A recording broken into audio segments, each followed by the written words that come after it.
आत्मा की खोज, अनंत शक्ति, आनंद और शांति, ईश्वरीय भक्ति के लिए जुड़े रहें हमारे चैनल से। आपका अपना चैनल गुरु अशोक तिवारी, लाइक और सब्सक्राइब करना ना भूलें। धन्यवाद। जय माता की, जय परशुराम। श्री गणेशाय नमः। प्रिय बंधुओं, जैसा कि हमने आप सब लोगों को पहले के भाग में बताया कि श्री कृष्णचंद्र जी महाराज पांडव पक्ष के सभी प्रमुख सदस्यों से यह जान रहे थे कि हस्तिनापुर जाकर के किस प्रकार का प्रस्ताव रखा जाए। तो इसमें जैसे पहले बताया कि महाराज युधिष्ठिर ने और भीम तथा अर्जुन ने प्रस्ताव रखा था कि यदि दुर्योधन हमारा राज्य बिना किसी युद्ध के दे देते हैं, जो कि आधे राज्य के ऊपर हमारा अधिकार है, यदि वह आधा राज्य दुर्योधन बिना किसी युद्ध तथा झगड़े के हमें वापस दे देते हैं, तो दुर्योधन के प्रति हमारे मन में कोई बैरभाव भी नहीं रहेगा और हम उससे संधि भी कर लेंगे। उनका ऐसा प्रस्ताव सुनने के पश्चात श्री कृष्णचंद्र जी महाराज सहदेव के पास में गए। सहदेव से पूछा कि भैया सहदेव, तुम बताओ तुम्हारे मन में क्या है। मैं हस्तिनापुर जाने वाला हूँ, वहाँ पर जाकर के कैसा प्रस्ताव रखूँ। तब सहदेव ने पूछा कि महाराज युधिष्ठिर ने कौन सा प्रस्ताव रखा है, पहले वह प्रस्ताव मुझे बताइए। तो श्री कृष्णचंद्र जी महाराज ने सहदेव को जो युधिष्ठिर महाराज का प्रस्ताव था वो बता दिया। तब सहदेव कहने लगे कि प्रभु, यद्यपि युधिष्ठिर महाराज ने बहुत उत्तम प्रस्ताव रखा है, परंतु मैं इसके थोड़ा सा विपरीत में हूँ। मैं ऐसा चाहता हूँ कि उस दुष्ट आत्मा दुर्योधन ने जितना हमें कलेश दिया है, तो उसका उसे उचित फल मिले। और उसका फल उसे कहाँ मिलेगा?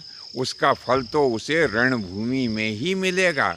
मैं चाहता हूँ कि उसके अंग प्रत्यंग को रणभूमि में काट काट करके डाल दिया जाए। उस दुशासन की जो बलिष्ठ भुजाएं हैं, जो जिनके ऊपर उस दुष्ट दुशासन को बड़ा अहंकार है, उसकी भुजाओं का छेदन कर करके उसे रणभूमि में दौड़ा दौड़ा करके मारा जाए। यह मेरी इच्छा है, क्योंकि उन पापियों ने इतना पाप किया है कि इसका वर्णन नहीं किया जा सकता। वहीं पर सात्यकी बैठा हुआ था। सात्यकी ने भी सहदेव की बात का समर्थन किया कि मैं भी चाहता हूँ कि संधि ना हो, युद्ध हो। जब तक कि दुष्ट दुर्योधन और उसके भाइयों को उसके किए की सजा नहीं मिल जाएगी, तब तक हमें शांति प्राप्त नहीं होगी।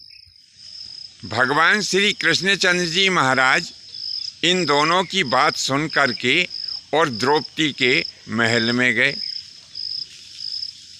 द्रौपदी से कहा कि हे पांचाली, अब तुम बताओ कि तुम्हारे मन में क्या है।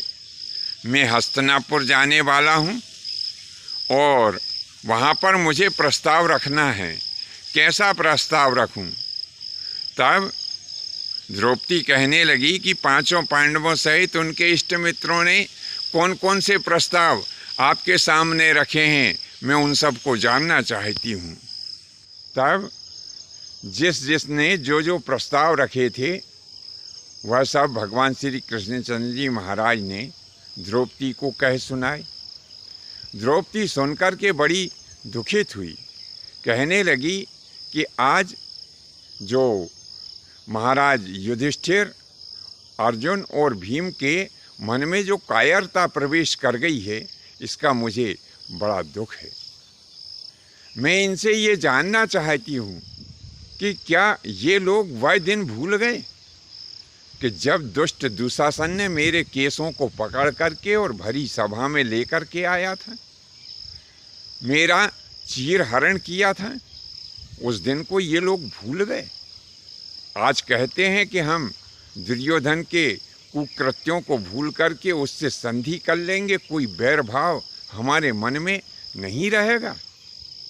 महाराज, मैं आपसे निवेदन करती हूँ कि आप हस्तिनापुर जा कर के और ऐसा कार्य करें कि युद्ध अवश्य हो, क्योंकि मैं चाहती हूँ कि इन दुष्टों के शरीर के ऐसे टुकड़े टुकड़े किए जाएं कि इनके शरीर के टुकड़ों को चील और कौवे खाएं।